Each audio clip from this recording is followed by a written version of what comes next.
국어 6학년 2학기 1단원 4차 시 작품 속의 인물과 나를 해보도록 하겠습니다. 앞서 가지고 3차 시에 작품을 읽고 주인공의 인물이 추구하는 삶에 연결해서 하도록 합니다.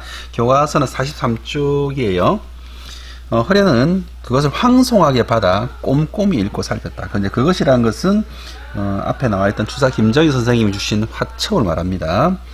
그러면 그것이 그때 자신에게 꼭 필요한 것임을 알 수 있었다. 그러나 그뿐 추사 선생은 손님 누구에게도 허련을 제자라고 소개하지 않는다. 이 추사 김정희 선생님의 태도가 뭔가 지금 알 수가 없어요. 제자인 것도 아닌 것이 제자라고 말하지도 않는 것이. 허련은 혼자 있는 시간은 단 한 시각도 아껴서 책을 읽고 화첩을 보고 그림을 그렸다. 여러 날 공들여 바위 틈에서 자란 나무를 그렸는데 꽤 마음에 들었다. 마당에서 종이를 들고 그림을 말리고 있는데 뒤에서 주사 선생의 목소리가 들렸다. 그 나무는 자네가 이 나무인가? 예. 자네의 정신이 거기 있는가? 대답을 못하는 거죠. 누가? 예, 허련이 나무와 바위 말고 뭐가 있는가? 뭐가 있나? 라니 허련이 미처 질문의 뜻을 생각하기도 전에 주사 선생은 돌아가 버렸다. 한번 생각해 보세요. 주사 선생이 지금 뭘 물은 거냐면 나무를 그리는 기법을 물어본 게 아니에요.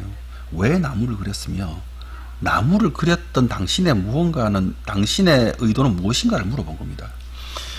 허련은 할 일 없이 그림을 내려다보았다. 공들인 붓질이었다. 열심히 그렸다 이 말입니다. 그러나 기법만 있고 이야기가 없었다. 이게 중요하죠. 기법만 있고 이야기는 없었다. 이 이야기는 뭐냐? 여기에 왜 나무가 들어있으며 이 나무는 어떤 나무인지에 대한 그런 이야기가 없는 거예요. 주사 선생님은 그걸 묻고 싶었던 겁니다. 주사 선생의 그림처럼 그리는 사람의 이상이나 소망 같은 것은 없었다. 허련은 맥이 빠졌다. 너무나 바위가 아무리 진짜 같아 보여도 붓질이 아무리 펄펄 살아있어도 눈에 보이는 것만으로는 안 되는 거였다. 정신이라는 것은 붓끝의 교묘함에서 나온 것이 아니다.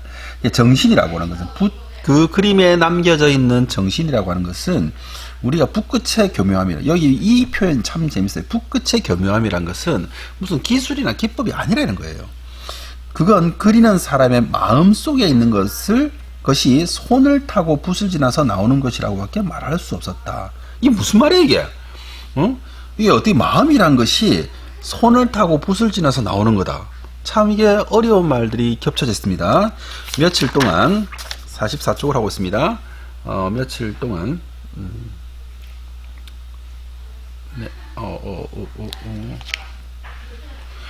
허련은 절망감으로 괴로웠다. 그 내면에 깊고 그윽한 무엇으로도 채우지 않고서는 제대로 된 그림을 그릴 수가 없겠구나 라고 허련이 생각한 겁니다. 내면에 깊고 그윽한 무언가를 채우지 않고 그림을 그릴 수 없다. 참 이게 어려운 얘기예요. 허련은 그림보다 책을 더 많이 읽었다. 그리고 그리는 시간보다 생각하는 시간이 더 많아졌다.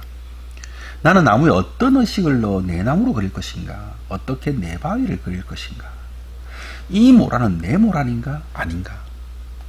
나는 어떤 마음으로 새가 되어 날아가고 있는가? 여기 모란, 새, 나무 이런 것들에게 어떤 의미가 있는지 스스로에게 물어보는 겁니다. 이때까지 허련에게 그림을 그린다는 것은 나무를 어떻게 세밀하게 표현하느냐, 혹은 모란을 어떻게 생동감 있게 표현하느냐, 이런 것이었다면, 새를 어떻게 그리는 것이 더 위치가 좋으냐였다면,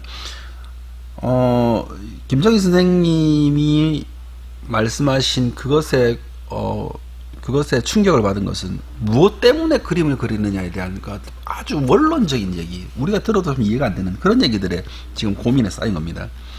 자, 허련은 자신에게 더 많은 것을 물었다. 사물을 보고 앉아서 깊이 생각하다 보면 사물과 마음이 통하는 듯했다. 그림은 사물과 자신과의 소통이 우선되어야 하는 것이다.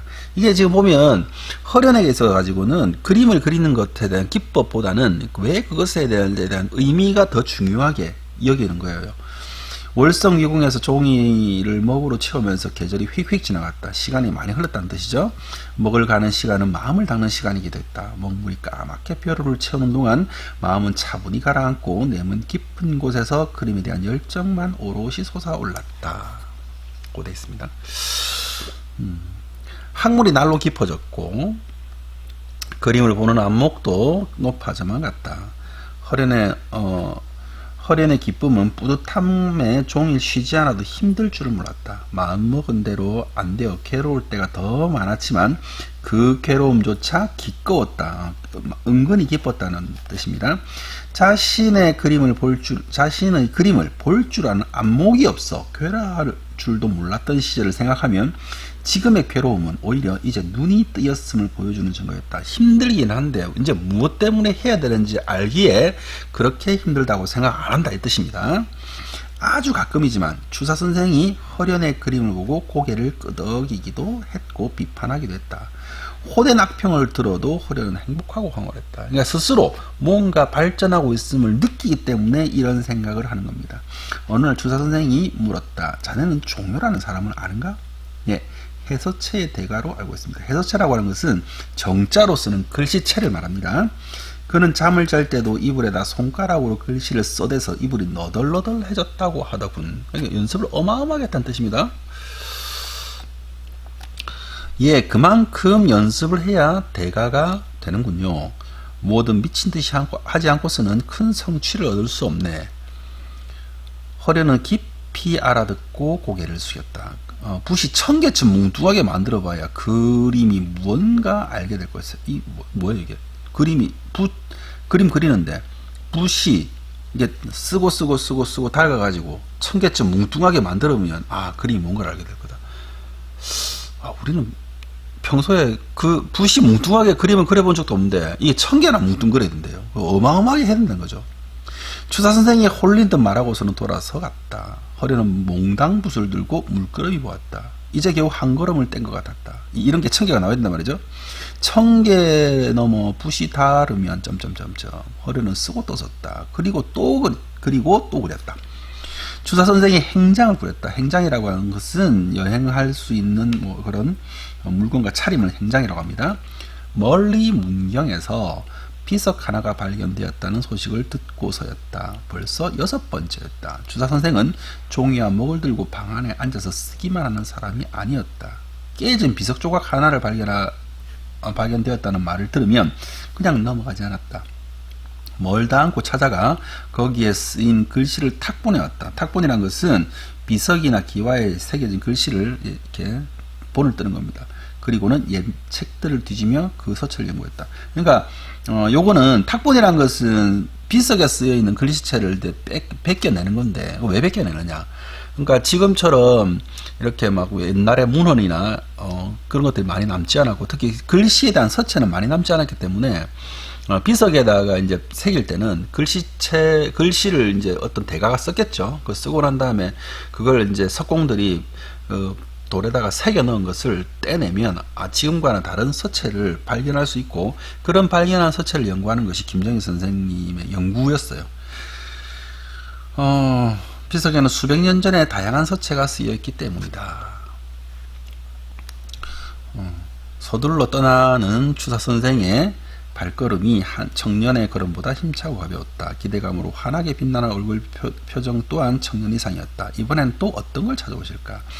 돌아오면 아마 또 며칠간 서재에 틀어박혀서 나오지 않을 게 분명했다. 허련은 주사 선생이 없는 동안 서재에서 주사 선생의 글씨와 그림을 다시 살폈다. 전에는 안 보이던 게 보였다. 주사 선생은 풍경을 그려도 단순히 실제 모습을 그리는 게 아니었다. 마음속에 꿈꾸는 이상과 의지, 세상에 대한 생각들을 그림에 담아냈다. 성근 나무 수발에 띠풀로 지붕을 엮은 고적한 정자와 조용히 흐르는 강물을 그리고 그 뒤로 먼 산을 은은하게 그리면서 놀랍게도 그 속에서 세상을 떠나 자연 속에 묻혀 살고자 하는 선비의 소망이 있겼다. 그러니까 그림을 읽고 허련히 해석을 하는 거야 이제. 낮은 언덕의 몇 그루의 고목과 그 옆에 허물어질 듯 서 있는 작은 집을 보고 있으면 세속이 한없이 작아지고 우주의 섭리가 온 세상에 내려왔는 듯 했다. 이런 이제 그건 허련히 이 그림을 본 느낌. 그림을 그렸는데 시가 읽히고 글씨를 썼는데 세상이 그려졌다. 어느 나무잎에서 아니면 어느 산자락에서 그게 나오는지 알 수가 없었다. 붓질이 산자락을 흐르며 힘을 더 주고 덜 준 흔적만으로도 뭔가 이야기를 하고 있었다. 허련은 단식했다. 이게 스승의 그림을 보고 스승이 자기에게 내줄 숙제가 뭔지 깨닫는 겁니다. 허련은 화첩에서 배운 필법을 바탕으로 연구와 실험을 해가며 나름 붓질법을 만들어갔다. 수십 개의 붓이 뭉뚱해져 갔다. 점차 허련만의 그림이 나왔다. 날로 부드러워지는 봄산을 그리느라 열중해 있는데 문득 뒤에서 인기척이 들렸다. 고개를 든 주사 선생이었다. 대단하죠. 허련이 일어나려 하자 주사 선생이 말렸다. 그냥 계속하게. 허련은 진하게 간 목으로 마른 붓에 듬뿍 찍어 종이에 닿을 듯 말 듯 가볍게 걷다가 슬쩍 눌려걷다 가면서 산의 능선을 표현했다. 능선 여기에요. 산에 이렇게 자, 바위는 짙고 마른 먹으로 그려 거칠고 투박한 느낌이 물씬 났다. 나무 껍질 또한 물기가 없는 붓으로 건조하게 찍어 까끌까끌한 질감을 살렸다. 주사 선생이 신음을 내뱉었다.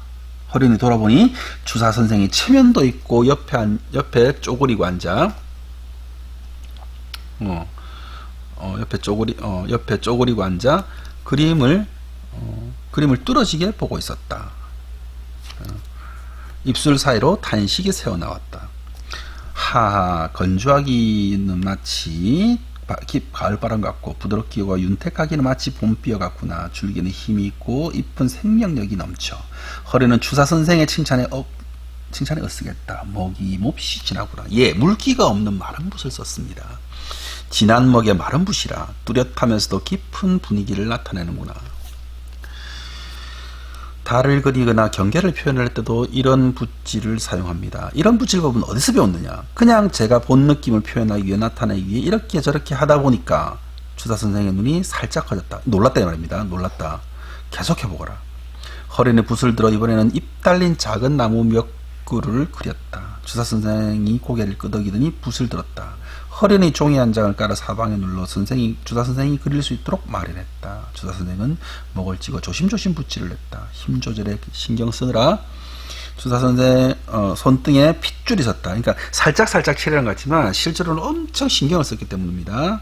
주사 선생은 수없이 내리고 한 종이 한 장을 다 채웠다. 허련히 다시 새 종이를 깔았다. 주사 선생이 이번에는 가로로 선을 그었다. 가는 선에 굵은 선 번갈아 그리다가 사선으로 짧은 선을 무수히 그었다. 둥근 선 한 장을 또 채웠다. 주사 선생이 돌아보며 신고도 썼다. 이게 바로 초묵법이구나. 초묵법이요? 마르고 건조한데 윤기 있어 보이는 붓질. 오랫동안 풀지 못한 것을 오늘 자네한테 배우는구나. 주사 선생이 얼굴에 환하게 차올랐다. 환희가 차올랐다. 기쁨이 차올랐다. 이런 뜻입니다. 초묵법. 허련은 자기가 먹을 쓴 방법이 그것인 줄 몰랐다. 주사 선생이 기뻐하는 것을 보고 그저 어리둥절할 뿐이었다. 그리고 주사 선생은 산수를 그릴 때 이런 붓질법을 즐겨 사용했다. 허련의 산수가 이렇게 나오는데요. 허련이 이제 어떻게 보면 허련이 스승님을 뛰어넘은 거죠. 예. 그래서 지금 다음에 있는 49쪽에서부터 51쪽까지의 내용들은 여러분들이 이 선생님하고 수업했던 것을 가지고 한번 풀어서 보도록 하겠습니다. 오프라인 학습 때 점검하도록 하겠습니다. 예, 수고하셨습니다.